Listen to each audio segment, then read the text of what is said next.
Definitely one of the best features of the Super Mario Bros. Franchise is its enemies, all usually containing their own unique abilities that really change up what you'd expect from the regular platforming gameplay.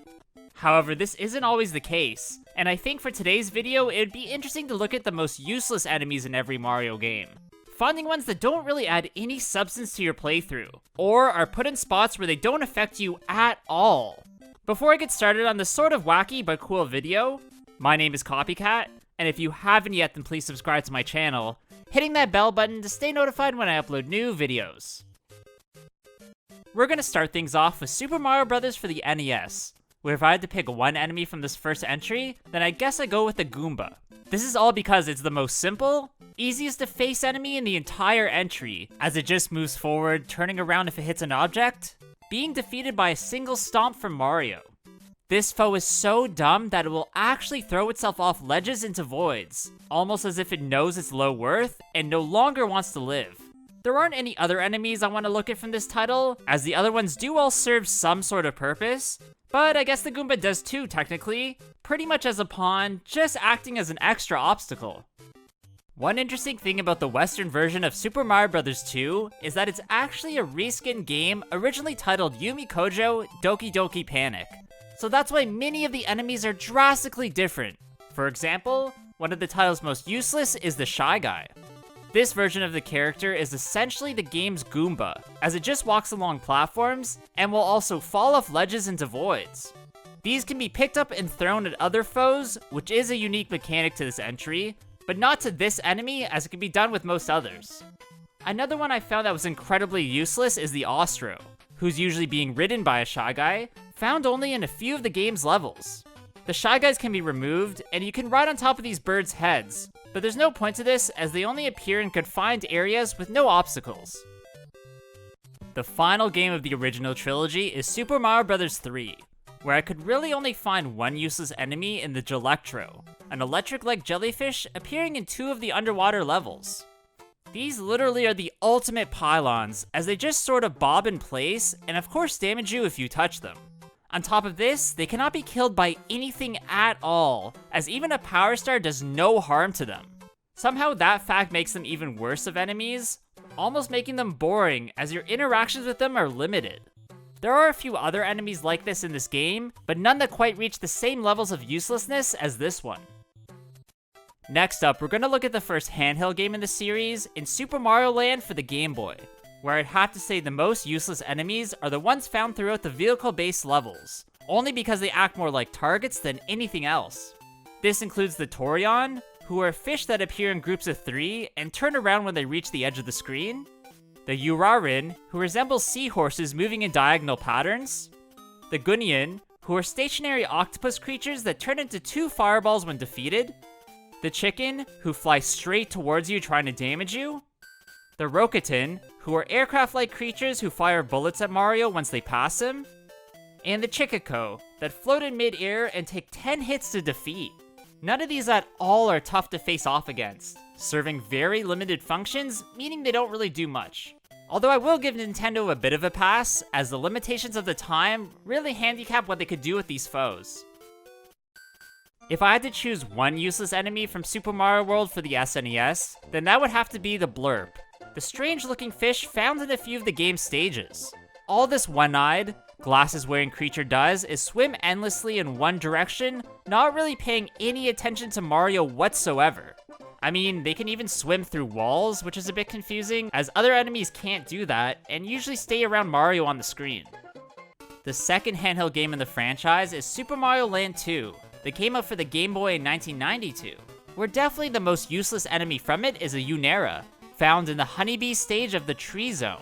These larva creatures are by far the easiest enemies to defeat in this specific entry, as they move so incredibly slow, making it almost impossible to miss stomping on them. There is at least a Spike version that you can come across in the same level that you obviously have to be much more careful around, but that just makes the existence of the regular version feel lame. One other enemy that I found to be pretty mundane and therefore useless is the Star, who just floats in place in many of the Space Zone stages. I never necessarily found it difficult to platform around these stationary foes, and the zero gravity environment made this an even easier task. There's definitely a few enemies that I might have missed in this entry, so if there's one that you think I should have included, then please let me know in the comments below. The very first 3D game in the series is Super Mario 64 for the N64, which has one enemy that literally refuses to interact with you and isn't prevalent in the collection of any stars in the sushi. This shark-based creature can only be found in the Dire Docks course, and just swims around in very wide circles with absolutely no intent of wanting to hurt you. This foe is also completely indestructible, so you really can't do much with them at all, acting really more like a level decoration than anything else.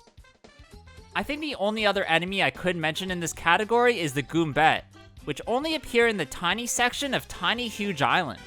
This is of course when you're big and they're minuscule, where they can't deal you any damage at all, only possessing the ability to knock you back slightly. I think it's safe to say that the most useless enemy in Super Mario Sunshine for the GameCube is the Lava Cheep Cheep, found only in one place in the entire game. This is in the Corona Mountains Lake of Lava. As you can see, the fish jump throughout the course, but they never get in your way at all. And even spraying to stun them can be difficult, as they move quickly and are far away. These fish are definitely just here for show, as they really don't hold any other purpose other than being something visual to look at. Nintendo would eventually return the series to its 2D roots with the release of New Super Mario Bros. For the DS, where one of the most useless foes from it is the mini-goomba, as they only pose you a threat in certain situations. This is when you're also in mini form, powered up, or I guess down in this case, using the mini mushroom, as this is the only state where this enemy can deal you damage, as otherwise in your normal form, you can defeat them by just walking over them. They're also the only enemy in this entire entry that can be defeated with one stomp by Mini Mario, so I can confidently showcase them in this video, as they just seem like a lower tier of enemy. Next, we're going to look at Super Mario Galaxy for the Wii, where there's only one enemy that fits within this category in the Slurple, found in a few levels throughout this entry. These are small, blue, parasitic creatures that move around the stages they're in by bouncing, and can even latch onto Mario, slowly draining your health. This, however, is not at all a dire situation to be in, as these foes can easily be cleared from your body if you just do a spin attack or hit them with the star bit. This is such a random creature that just comes across as rather useless, and really more of an inconvenience during your playthrough. The second game in the new Super Mario Bros. Sub-series came out for the Wii in 2009, where there's one enemy that I definitely classify as useless in the Eep Cheep, found only in World 1-4. These yellow and orange fish foes swim together in a school, making it seem like they'd be strong in numbers. But oddly, they just swim right past Mario, not paying him any attention at all. At least the other fish in this level do serve some sort of function, making your traversal through it a bit more difficult, but the Eep Cheeps just seem to mindlessly move forward, seemingly with no care in the world. One enemy from Super Mario Galaxy 2 that I realized is pretty useless while making a previous video is the Spiny Cheep Cheep, where only one is found in the entire entry in the Cosmic Cove Galaxy. This fish puffs up real big when it sees Mario, protracting their spikes, charging towards him. This, however, can be very easily avoided, as there's just a single one of these foe, and it moves so slowly to the point where it doesn't even offer any challenge. To be honest, I don't even know why they included this enemy in this specific spot. Maybe they just felt like it was too easy or boring, but it doesn't add any value to the gameplay. The next game in the franchise we're going to look at is Super Mario 3D Land for the 3DS, where there's two specific enemies I want to showcase, starting with the Bitty Bud. These are weird spherical enemies that resemble ladybugs, that walk in a set pattern and just need to be bonked off to be defeated. They usually show up in groups of 2 to 5, and are essentially the lowest form of foe you can come across, as they don't really offer up any risk at all. The other enemy from this title I want to look at is the Thistle, which is literally just a stationary plant that will damage Mario if you come in contact with it. This is legit just a pylon blocking a bit of your path, inconveniencing your playthrough only slightly, especially as you can just defeat them with a fireball or whip from Tanuki Mario's tail. The third game in the new Super Mario Bros. Sub-series is titled New Super Mario Bros. 2, which doesn't really make much sense, but anyways. One of the most useless enemies from it is the small urchin. In past entries in the series, this enemy usually moves around patrolling a specific area, But in this game, the small version remains completely still, removing the one feature that added any risk to encountering this foe. In the final new Super Mario Bros. Entry in the sub-series for the Wii U, there's actually a new version of the Goomba that's been introduced called the Goombrat, found only in the Mushroom Heights level of Acorn Plains. Somehow they managed to make this version of the staple baddie even grumpier looking, giving him goofy buck teeth and a gnarly unibrow. This Goomba wannabe does, however, turn back around when it reaches a ledge, so at least it's slightly smarter than its counterpart. Another enemy that I need to mention that's actually part of a new feature in this game is Nabbit, the nabbing rabbit that you need to chase down to retrieve the goods it's stolen. This is incredibly easy to do, as you literally just have to touch the Nabbit to capture it, where you'll at least get a P Acorn power-up for your troubles, but unfortunately the experience falls flat and just seems useless. Next up, we're going to look at a couple enemies from Super Mario 3D World for the Wii U, where one pretty useless one is the Block Stepper, an army-like block creature that's found throughout the game. What's so strange about this foe is that when one of the group is killed, then they all scatter like cowards, making these already manageable enemies even easier to defeat. The only other one I want to mention is the Skip Squeak, which is a mouse-like enemy that moves around constantly, also found throughout the entire game. They are also extremely easy to defeat, and really don't offer much in terms of substance. I mean, they are literally just mice, nothing too crazy. The second last game we're going to look at in this video is Super Mario Odyssey for the Switch, where the mini-goomba is the only enemy in this game that's worth mentioning.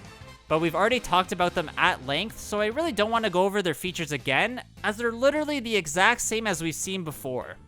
If there are, however, any from this game you think I might have missed, then once again, please let me know in the comments.